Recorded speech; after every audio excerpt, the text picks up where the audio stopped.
लागेला बड़ा बिजोड़ा हो। जब जब ये सखी उनका के देखी दिलवा में करेला सोरा हो।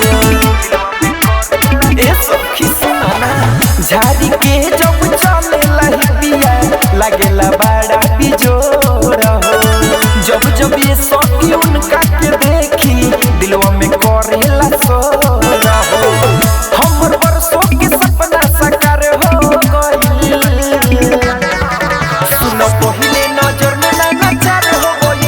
एगो गावे के लड़का से प्यार हो गइल। हमरा पहिले नजर में नचार हो गइल। एगो गावे के लड़का से प्यार हो गइल।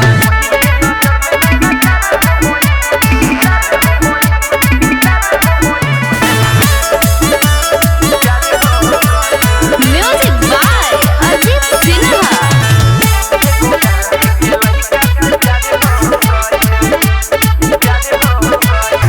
कितना कोरी बड़ाई ये सखी अपना हम जान के जोड़ा के हूँ नइखे सखी हमारा याद हो बरांड के। ए सखी सुना कितना कोरी बड़ाई ये सखी अपना हम जान के जोड़ा के हूँ नइखे सखी अपना याद हो बरांड के। राजेश रंजीव याद हमार हो गइल।